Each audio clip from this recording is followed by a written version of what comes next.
5 months of peace sounds nice, right? Almost suspiciously nice. Then Deeno finally picked up the worst possible call, me speaking straight through Zegion's curse link. And what he told us changed the shape of the whole war. Michael was sleeping, Deeno was compromised, and the Demon Lords had one narrow window to prepare. AI Anime and Manga presents. If this episode hits for you, tap like, comment your favorite moment, and subscribe so the next part reaches more fans. YouTube members get early access and help keep the AI narration, subtitles, thumbnails, and renders moving.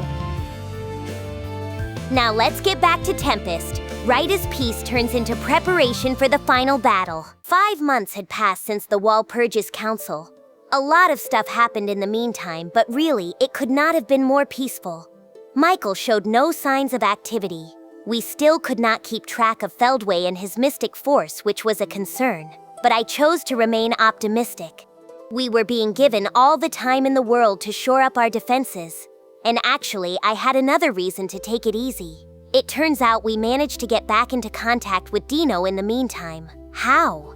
Through the curse that Zegion had placed on him during their fight. Seal explained that this curse spell formed a sort of connection between them, so I asked whether we could use it to converse. It would be simple. Seal's casual assurance made me stop in my tracks. If conversing with Deeno was on the table, then that was a huge boon, so I promptly reached out to admonish him a bit. With Deeno, at least, I almost preferred for him to side with our enemies. He was performing miscellaneous duties over at Ramiris' workshop, but even as our ally, he mostly just seemed to laze around and eat well on my dime. I could not shake that image of him.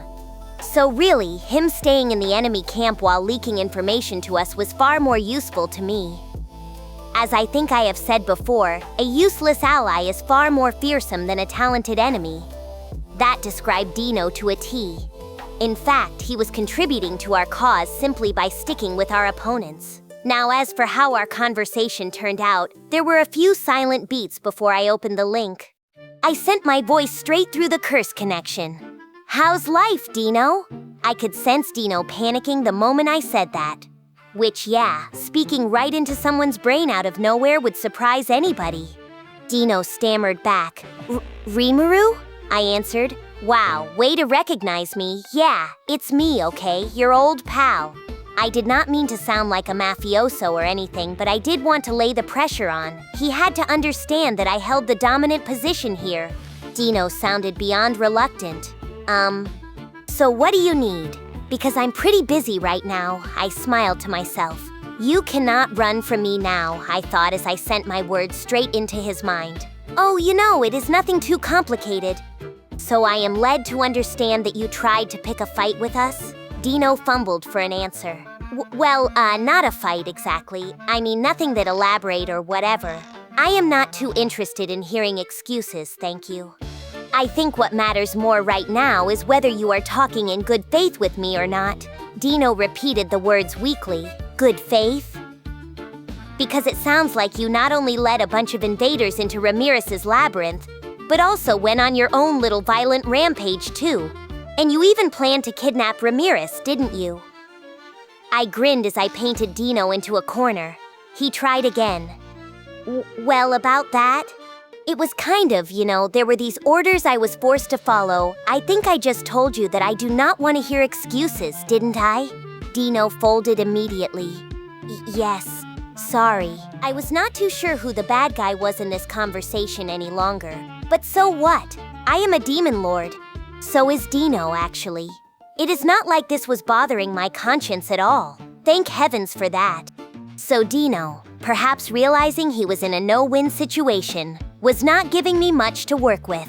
Seizing this chance, I made him an offer. Now, normally your behavior would never be forgivable, but I am willing to look the other way this time. But I will only do it if I see that you regret what you have done. Deeno perked up immediately. Really? Oh, I regret it a lot, but I kinda have my own obligations too, and that's why all of this happened. I think you know what I mean, don't you? Oh, sure, loud and clear. You were just being controlled by Michael. For a second, Deeno had no answer. What? He finally said. No awareness of it, just like I thought. But it did not seem to me that Deeno was too loyal to Michael at all. He was always self-serving that way, and that actually helped me a lot. Deeno blurted out, Wait, seriously? I'm being controlled? Yeah, totally. I do not think you willfully did any of that even. So I told him all about Michael's skill set. Anyway, yeah, it looks very much to me like you have at least one angelic skill, but am I wrong? Deeno answered, Oh, no way, yeah, I got one, an ultimate. Astarte, Lord of High Heaven. So Deeno had Astarte? I did not know what it did, but it sure sounded angelic to me. Right, that one. And that is why Michael is able to control you while you remain totally oblivious. Judging by Deeno's reaction, it might have been a good idea to keep him in the dark about all this. It looked like Michael did not have complete control over him. Clearly, he was not under some oath of fealty or anything, so he cracked pretty quickly. Knowing his personality, I had a feeling I could seal the deal on this fairly easily. Deeno asked, So what should I do? Because even hearing that, I do not feel any anger or whatever toward Michael. I do not feel like double-crossing him, and I do not feel like rejoining your side either. And I did not notice until you made me aware of it, but this does feel kinda weird, yeah. He had told me his ability, and I had made him aware of the truth. I would say this contact had been a big success so far. But let's see about going in even deeper. Well, I have a theory. If you had a demonic-type ability, one that could resist an angelic one, maybe they would cancel each other out and then you would be free of this. There are a couple of other remedies I could try out, but there is an element of luck to them all, so I would not recommend them. This cancel-out theory had its basis in Chloe's experiences. Chloe avoided having her mind taken over thanks to possessing the manas known as Chronoa.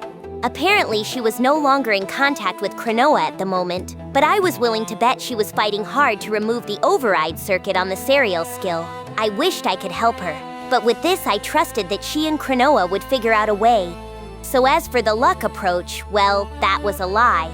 Not that I did not trust Deeno, but he was still under mind control. I was not dumb enough to reveal my entire hand from the get-go. The way I saw it, if I used predation on Deeno, Seal would probably figure out the rest for me, just like it would with Leon actually. But again, that felt kinda gross to me, so I wanted to save that for when all else failed. As a result, I told Deeno there was a chance I had a working solution, and I left it at that for now. Deeno slowly accepted it. Okay. Well, I do not want to be under his control forever, so I will see if I cannot do something about it on my end too.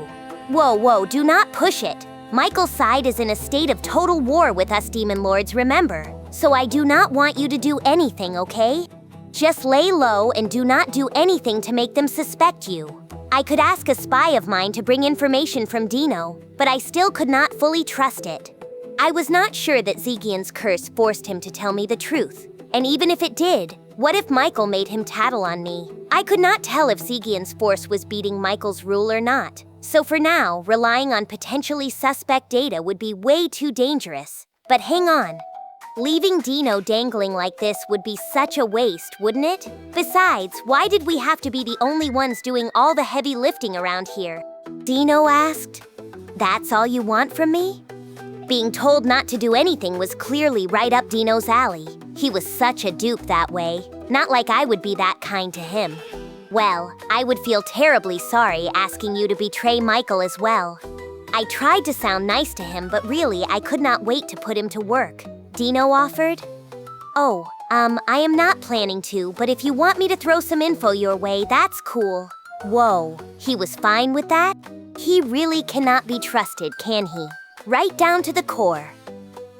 But well, that was fine. If we could make him work for us without making him feel like he was betraying anyone, that was perfect. No, that is all right. Just do not do anything, okay? Deeno sounded puzzled. For real? After all that talk about good faith a minute ago? I was really liking the direction I was guiding this talk. I knew how much of a contrarian he was, and I wanted to use that to make him volunteer to do stuff for me. That wound up being exactly the right approach. Well, if you do not participate in any fighting, for example, that is the same thing as scratching you off Michael's arsenal. Oh, right, yeah, Deeno said. It annoyed me how readily accepting of this he was, but that was Deeno for you. Let's run with it, Deeno continued. Okay. If you say so then. If I see anything useful, I will let you know. Sure. Much appreciated. Good, good. He would be a dedicated spy for me without even realizing it. Deeno added, I will dedicate myself to observing stuff around here, so let me know if anything comes up. Is that good?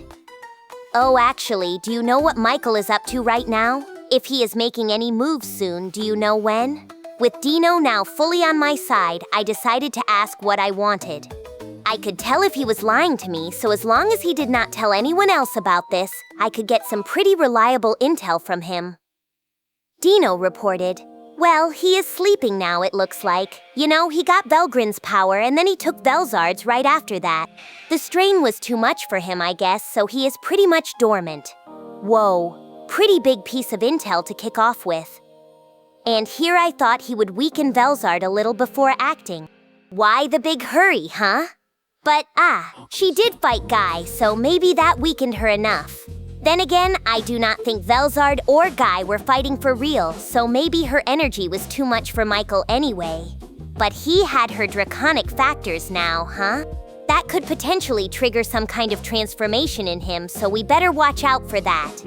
And if so, that begged another question. How did Velzard turn out? Deeno answered. She is recuperating right now, too. I think she will be back to normal in a few more days. Aha!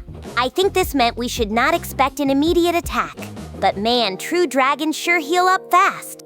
They do, but I would like to assume we would not see any serious attempt at an invasion until Michael, their commander, was back in action. All right, thank you. Deeno sounded almost cheerful. Oh, that much is no problem at all. There was a lot more I wanted to ask, the enemy's numbers, for example, but let's end it there. Keeping Deeno cheerful about these data leaks was the best way to retain him as a source. Sure, I will be in contact again later. Just before I cut off our chat, Deeno remembered something. Right.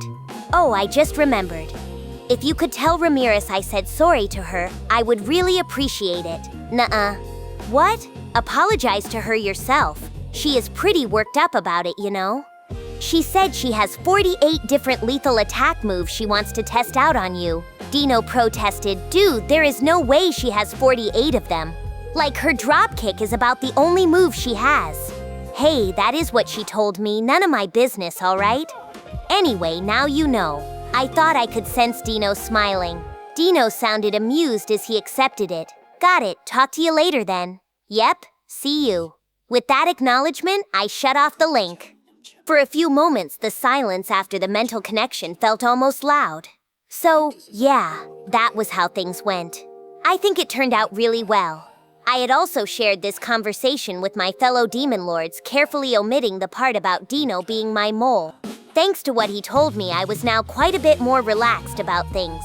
There was a chance everything he said was a trap. I could not deny that. But it would take someone like Seal to engineer something like that so perfectly. Being too wary would fray my nerves, which would not be fun. It also played into the enemy's hands, so I ultimately decided it was better to act natural. The same thing I thought when I heard the angels were attacking, actually. I am the type of person who, if something can be done tomorrow, I do it tomorrow. Whenever I got assigned summer homework, I was all gung-ho about it the first few days, promptly abandoned it, and then wrote out the whole thing the last day before school started again. What if I could not finish it in time? Well, I would just go to school, tell the teacher I forgot, and get yelled at. If the teacher said to bring it in tomorrow, I would complete it if I could, and if not, I would break out the I lost it excuse the next day. I mean, I tried my best if I wanted to finish it ASAP, but it is important to admit when something is too tough to handle. What? I should make more of a consistent effort? Well, you see, I do not have the focus for that. So there was my philosophy. As long as you are prepared to get yelled at, things have a way of working themselves out. In other words, take responsibility for your own behavior, I suppose. But now I am way off track. I had Deeno call in each morning to report on whether Michael was awake yet. I did not think even Michael could have foreseen every possibility. He has access to the skills of anyone under his thrall, but I doubted he could read their thoughts. If that were possible, he would have to process mounds and mounds of information all the time, and it would become way too hard to sift through it all for useful stuff. And why would Michael bother with that if people under his control could not lie to him anyway? My basis for this reasoning was all Ciel. Ciel stated that it was impossible to read every single thought in someone's mind, even those you were connected to via soul corridor. You might be able to detect some in their surface psyche, but anything being pondered over deep inside their mind could not be accessed. If you ask the subject a question, you might be able to see the answer in their mind. And I think I was familiar with that already.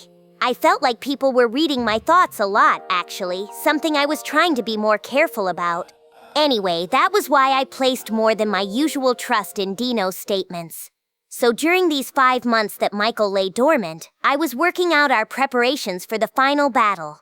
The other demon lords and I built up a system of cooperation, with me working closely with all their home bases to ensure we could handle any emergencies quickly.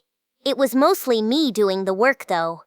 Forging a treaty that said we would come to each other's aid if possible was really significant, but having to coordinate everything myself was a huge pain. I think the proceedings from our last Walpurgis showed just how hard it was to debate matters with such a selfish group of demon lords. First, as promised, we were building permanent transport circles in the domains of each demon lord. After the council, I asked Maiziri to take me to the relevant domains. There, I recorded the necessary coordinates to make it possible to transport in and out easily. All the others gave their permission for this, of course. Guy's Icefair Castle was the site of the recent council, so I already had those coordinates squared away. I had also been to Lune before, the holy capital of Luminous's holy empire of Lubelius, and Milim's as yet unnamed domain was also extremely familiar territory to me. Thus, I had to visit only 2 domains to scope out their coordinates, the Golden Land of El Dorado and the Holy Void of Damargania. Dagril's domain really did look like the barren remains of a holy land. I would have loved to tour around in depth when I had the time, but work came first.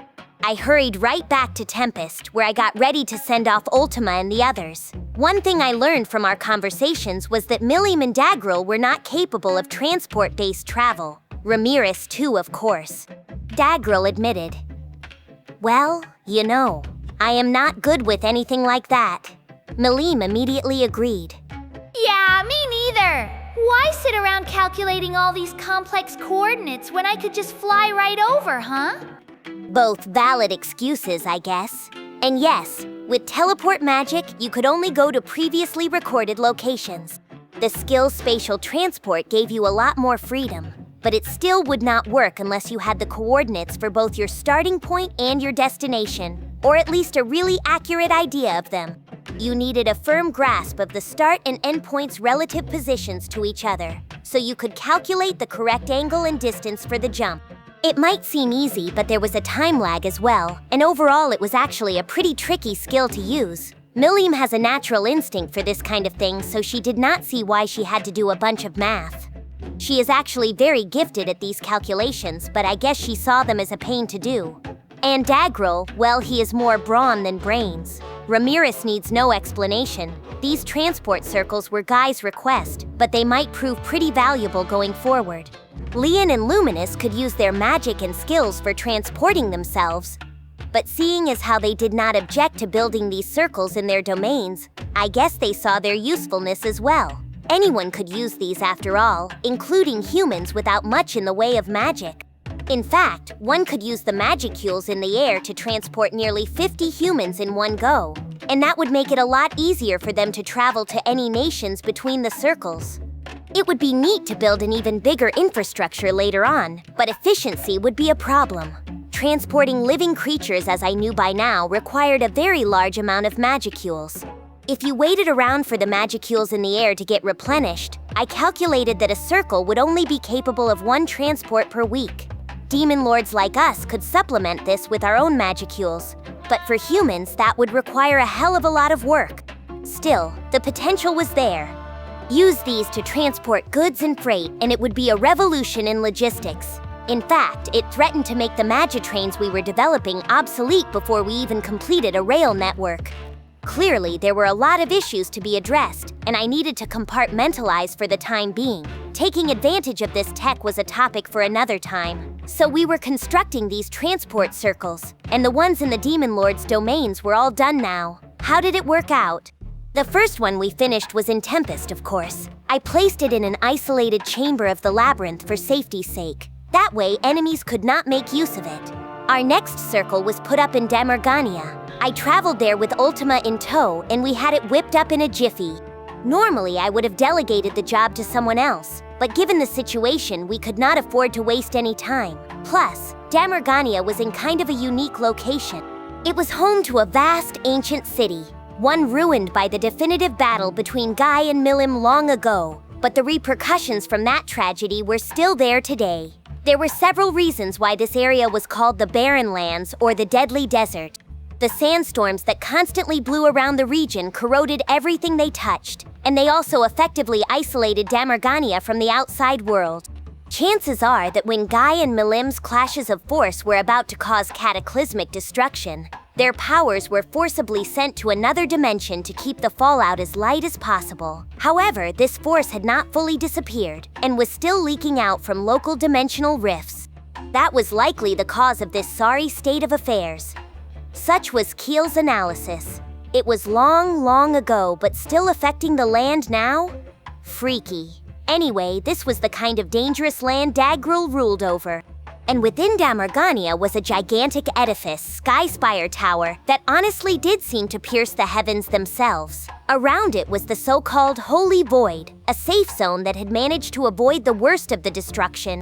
A barrier had been erected over it since ancient times, and the outside was just as dangerous as the eternally frozen lands Guy called home. Weaker creatures would be killed by the sandstorms that stabbed at you like knives, and even stronger ones could not last long in this landscape without paying the ultimate price. That applied to Dagril and his race of giants too. Their higher-level warriors were one thing, but the weaker giants, to say nothing of the women and children, were far too vulnerable to dream of venturing outside the safe Holy Void. If that was true for giants, then for humans the place was nothing but a death zone.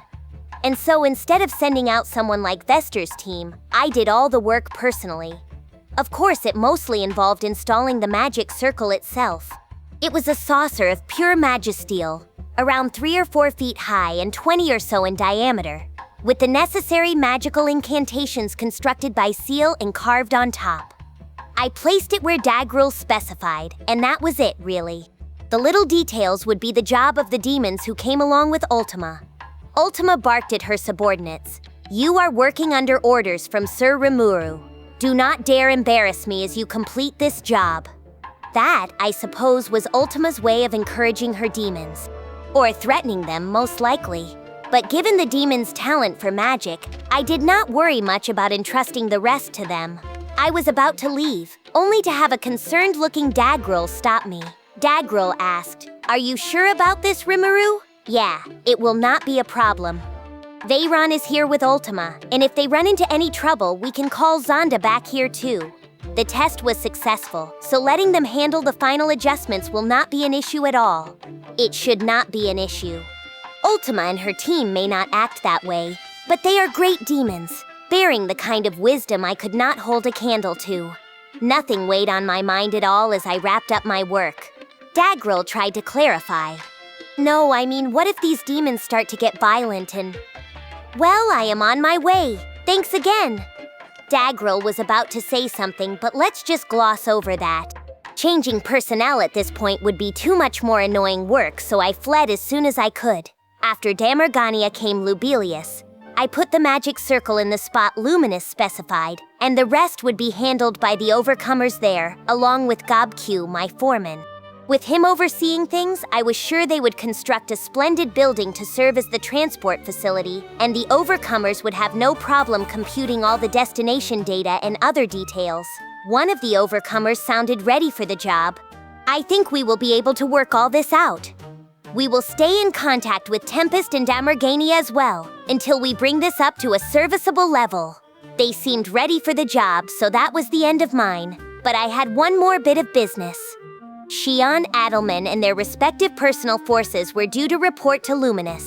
They would all be traveling at once, but the question was where we would house them. No need to worry about that. We have free rooms in my temple, so they can sleep there. Much appreciated. Shion, Adelman, make sure you are good guests for these people. Absolutely, Sir Rimuru. I promise I will carry out our mission and not place shame upon you as your secretary. I was so anxious about this. Really, if the enemy attacked here, I would almost want her to do nothing and just contact me. A pity there will not be any kitchen to cook in, however.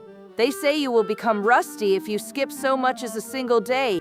Who's they? And isn't that more about playing piano or some other kind of really delicate talent? And speaking of which, with Shion as talented a violin player as she is, doesn't she need to keep practicing that instead? Hey, do you not need to practice your music at all?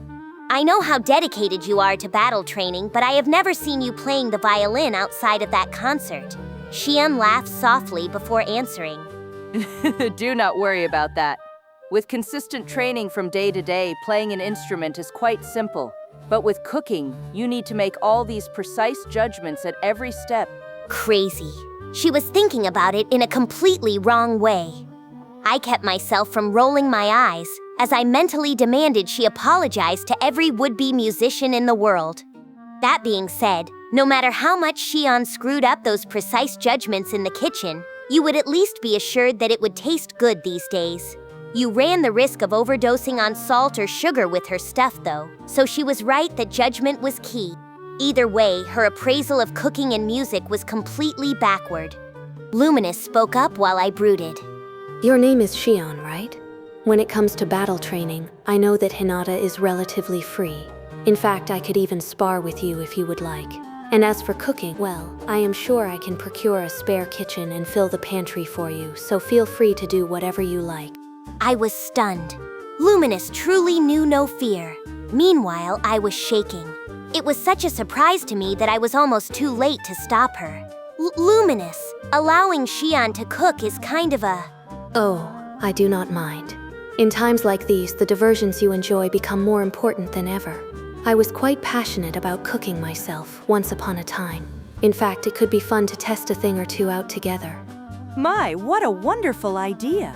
But do not expect to outclass me over a hot oven, Lady Luminous. Hinata is quite a good cook too, you know. I will invite her to join us. You gotta be kidding me. This was a full-blown crisis, and Hinata was joining in too? It was beyond my help now, let me tell you. Let's just hope a higher power could guide them all to safety. Well, Adelman, have fun with them, Adelman cried out. What?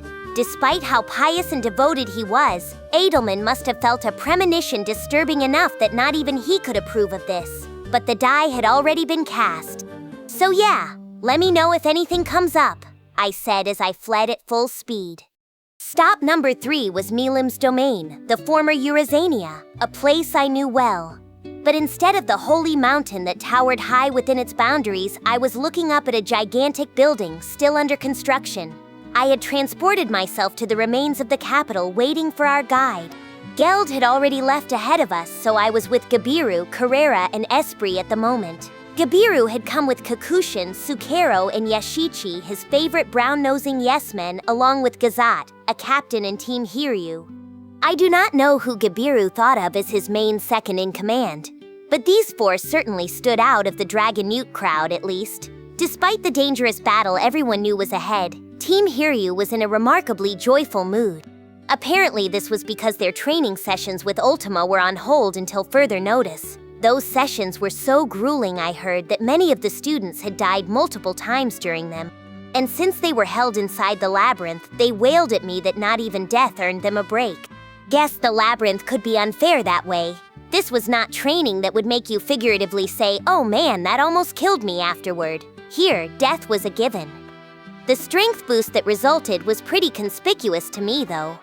Merely evolving and retaining more magicules did not make you truly stronger. Only through the effective use of that newfound strength could you be called a first-rate warrior. But still, guys, you cannot go too far. I sure do not want to go through training like that. So I resolved to tell Ultima to try being a little more sensible about this. So, all told, there were a bit over 100 people in our party, and we had been waiting for around 10 minutes. Milim told me via thought communication that she would be here today, but maybe she forgot, Carrera muttered. She is late, isn't she? Now, Lady Carrera, we have only just arrived. Let us be calm like a visiting tourist should as we patiently wait for her. Esprit said you are so forgiving, Sir Gabiru. Then she added under her breath, I think it is more that Lady Carrera is too quick-tempered. Carrera's voice sharpened. Did you say something, Esprit? Esprit backed off immediately. No, nothing. It may have only been 10 minutes, but I could understand why Carrera was peeved. Still, that was only because I used to live in Japan, where my life was scheduled down to the individual minute. In this world, that made you seem needlessly impatient. People had the concept of time, of course, and there were clocks and stuff, but the kind of accurate wristwatches I had in my previous life just were not found in the markets. You would see rather bulky pocket watches at times, but those were typically carried only by nobles or rich merchants. As a result, if you agreed to meet someone in the early afternoon or something similarly vague, the normal custom was to send a messenger ahead of you. Milim had neglected to do that, which was on her. But maybe she just had the time or day wrong, so it would be immature to get all livid about it. Still, that would do nothing to assuage Carrera, so I needed to step up. Hey, no big hurry, you know? I will check with Milim right now. I sent a thought communication her way. Milim? We are here, but we did not see anyone waiting for us. Milim's reply burst back at me. Eh? Rimuru? I am busy with homework right now, but I did tell Midri about you guys. Maybe he was mistaken about the meeting time. I will give him a stern reminder, so do not get angry at him. For a second, all I could do was take that in. Now it made sense. She must have been so busy with the homework Frey gave her that she forgot to relay my message. All right. No need to hurry, though. Oh, okay. I will talk to you later. I let the thought communication fade. Sure, these things happen sometimes. I tried keeping Carrera calm as we waited, but then something unexpected occurred. A group of people ran up to us, their leader saying the strangest things. The leader bowed deeply to Gabiru, not me. Ah, you must be the demon lord Rimuru. So much more gallant than I have heard, truly a figure of fine dignity. I, Jagie, am ever admiring of you. He looked like a fellow dragon Ute, but unlike Gabiru, his form was straight up human with 2 horns on his head. He was on the small side but stout, and every move he made was brimming with energy. The 5 magic-born accompanying him came from a variety of species, but otherwise were not too noteworthy to me. For some reason, Jagie had what looked like fresh wounds here and there on his body. I was curious about that, but he acted like he was in fine health, so it could not be too serious. What struck me more was what he said to us. It left me dumbfounded, but Gabiru seemed the most surprised of all. Oh, no, I am merely Rimuru. Jagie brutally cut him off. Ah, such an august sight. No, there is no need to introduce yourself to a low-level officer such as myself. For there is not a soul anywhere in the Demon Lord Sir Rimuru's domain who would not be well aware of his name by now. Gabiru had only been trying to correct this case of mistaken identity, but Jagie gave him no room to finish. What is the point of knowing someone's name if you do not know their face? A lot of Magic-born knew both by now, but I suppose the low-level officers were a bit slower on the uptake. I am guessing Jagie mistook Gabiru for me because of the aura he was emitting, maybe? I had mine perfectly held back, so I looked like a regular human on the outside. Carrera and Esprit were the same, looking neither like demons nor like Magic-born even. We have a lot of human visitors to Tempest these days, so we have gotten into the habit of keeping our aura in check. We could not let this continue, though. Being treated like this for the first time in a while was actually kind of fun. But Carrera and Esprit had next to no patience for it. Esprit tried to intervene. Hold on. That guy's name is Gabi. Jagie cut her off too. And who are you people? His maidens-in-waiting, perhaps? You may have military uniforms on, but if you butt into a conversation between 2 grown-ups like us, people are going to think you lack education, you know? Oh great, he just cut off Esprit. It was pretty clear who was lacking in education here. Carrera smiled and said, "What a funny gentleman." But behind those words, I could already see a vein throbbing in her temple. She was really trying to be patient, but give her around 3 seconds and she would probably explode. Not the time for laughter, but Esprit acted before I could. Esprit said, "Hey, I would like you to listen to us already, please." With those forceful words, she reached out to Jagie. Not hard enough to call a punch, really, but it had some strength behind it. The type of light blow a weaker Magic-born might get knocked unconscious by, unable to react in time. Esprit really did not have to do that. But Jagie was at fault, mistaking Gabiru for me, then refusing to listen to reason. I did not think violence was the best answer, but if something was not done, Carrera really was going to go on a rampage. Esprit took action because she saw that coming, so I just let it slide this time. If Jagie calmed down and listened to us, it would be the end of the whole problem. But another surprise was waiting. Jagie reacted to Esprit. Jagie barely had time to say, "Huh?" Esprit struck with a sharp cry. The exchange occurred in an instant. Esprit's left side backhand blow was stopped by his right hand. Jagie twisted her wrist lightly. It cost Esprit her balance, and Jagie attempted a sweep with his right foot in the process. Avoiding that kick-like sweep, or maybe anticipating it, Esprit leaped up, twisting in the air as she unleashed a right side kick at Jagie's head. Jagie dodged it, leaning his upper body back, but Esprit's attack was not finished yet. Using the fist in Jagie's grasp as a fulcrum, she swung her right leg back like a pendulum, completing another kick with her left. Now 2 different kicks were headed toward Jagie's head at once. It was an acrobatic move. I think I saw it in a fighting manga once. But for anyone who had not seen something like that before, it must have been hard to counter. Despite that, Jagie let go of Esprit's fist and somersaulted back, completely avoiding the combo strike. They were even again, and I was sure they would drop the kid gloves before too long. Jagie cracked his neck a couple of times. "Ho, what a fascinating woman you are. Going easy against someone like me? That uniform is not just for show." Esprit cracked her knuckles, a fetching smile on her face. "You are not too bad either. Want to see what I can really do? I bet it could be fun." Carrera did not move. I did not need to see her joyous smile to know that, as her boss, she had no intention of stopping her. Gabiru, sadly, just cannot be relied on at times like these. I think he has a lot of trauma when it comes to the 3 demonesses, all thanks to Ultima. It was Esprit here, of course, but he still looked unsure whether to speak up. He stole a glance at me. Great! Guess I am the only voice of reason here, but fine, I will dive in.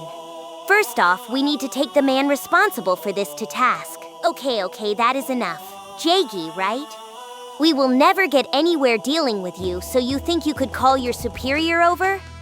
I stood up straight, trying to sound like a big shot. It was my attempt to act all cool, and maybe I would give it an 8 out of 10. I waited for Jagie's response as I sang my own praises, but Jagie snapped. "Huh? What are you doing? Do not interrupt a real man's battle." What was he talking about? It instantly set me off.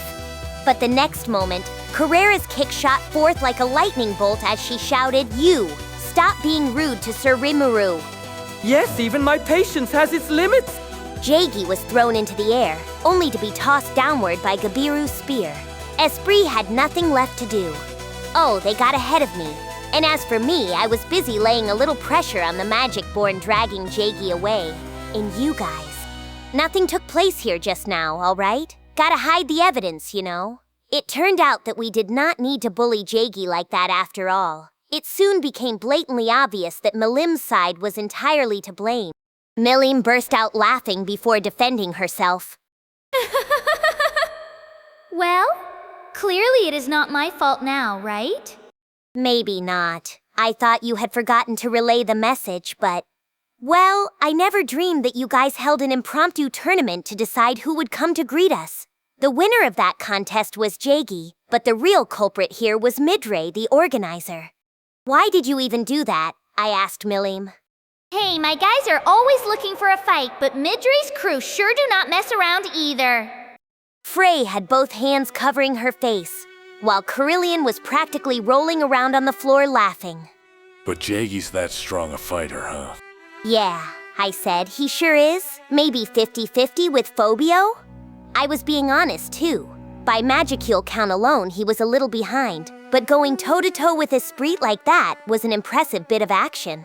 He might have also had the transformation skills of Gabiru, and if so, I would rate him even higher than that. Of course, Phobio had the animalize skill too, so it would not close the gap with him any. And if they fought for real, I am sure Phobio would seal the win.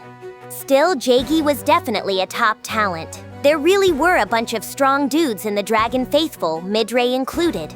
They did not rely purely on strength. They knew how to adapt their talents for the situation. All great assets in battle. Too bad they were all a bunch of muscle-bound clods.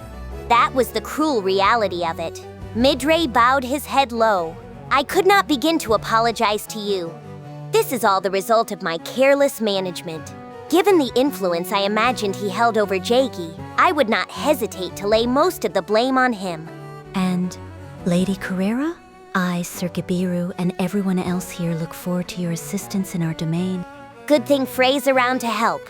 Carrion may be a mighty king, but he became that in no small part because he loves bashing heads in battle. He was close to Midray like that, never abandoning the credo that if you are defeated, it is your fault for being too weak.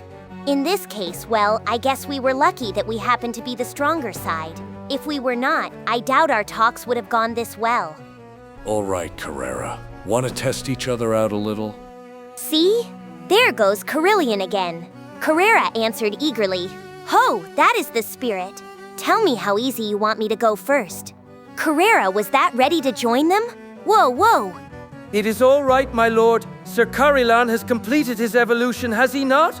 It is only natural that he would want to see how much stronger he has become. Look, that might be true, but we are not in the labyrinth, okay? If you go too far with each other, you might wind up dying. It is too dangerous. Gabiru and Frey nodded at this, but only them. Everyone else looked unconvinced, Milim in particular. Aw, you are no fun! Do not say that. But practically speaking, I really could not allow that. Definitely not near a large construction site, for one. We would have to go somewhere that would not be affected by the fighting. And staging something like this in these times was all but asking the enemy to come along and attack us. Still, Caroline was proving surprisingly stubborn. Yeah, I know full well how dangerous it could be. But I meant what I said a moment ago. I really do want to know how strong I have become before we have to start fighting for keeps. Are you not the same, Frey? In my case, I had Seal to help me with that, so even back when it first upgraded itself to Raphael, it still gave me clear answers to everything I asked. I did not need to test my skill against someone to have at least a basic grasp of their strength.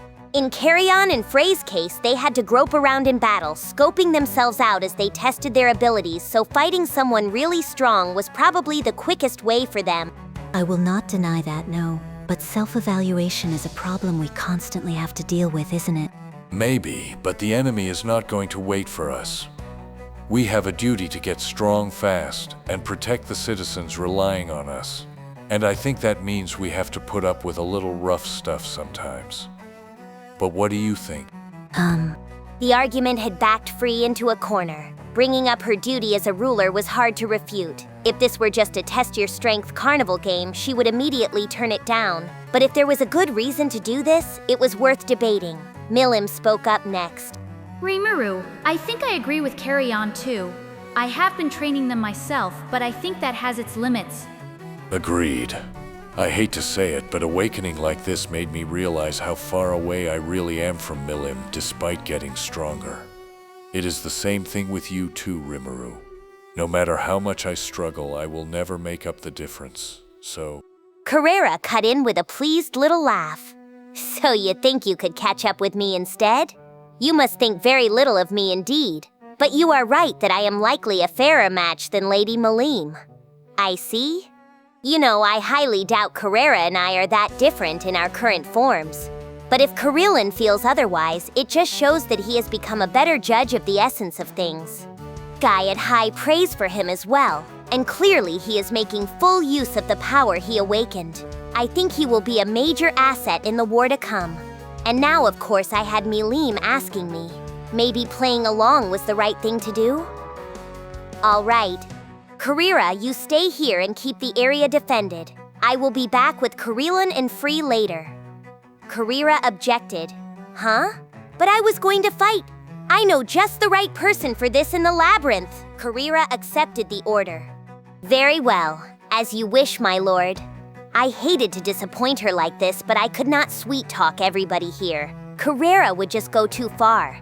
Ramiris was bound to give me a headache with her complaining. If I wanted Karelian to take on somebody, it would be much smarter to find a more common-sense candidate. Yes, Karelian could be paired with Benimaru, him or Zegion, and I think someone like Kamara would work with Frey, but we would work out the details back home. I would be contacted if anything came up, so we could transport everyone back as needed. Sorry to make you put up with my selfish request. Nah, it is fine, Caroline. I sided with you, so I want to help you is all. You okay with that too, Frey? Yes, of course, I appreciate it, in fact. There is no reason to turn you down. So it was settled. We would leave Gabiru and Carrera with Milim, and I would return home with Karelian and Frey. The people under them could join in too if they wanted. They would not be at an awakened level, so I do not think they would wreck the local environment too much. Probably. I would give them a ton of healing potions too, so it was up to them whether they wanted to take this opportunity. It was exactly how Benimaru and everyone else got stronger after all, so I had no concerns.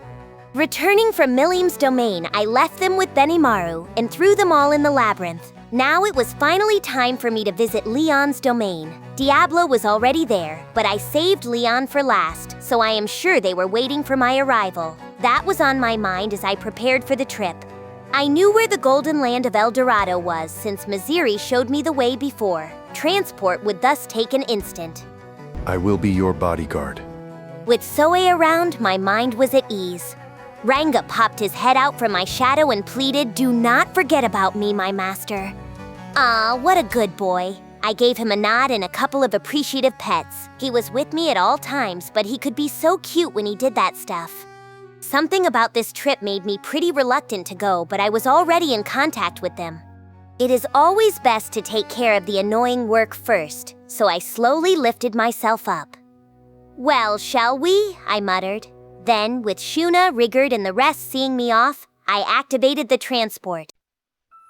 Route confirmed. The next episode and full playlist are ready. Then don't stop here.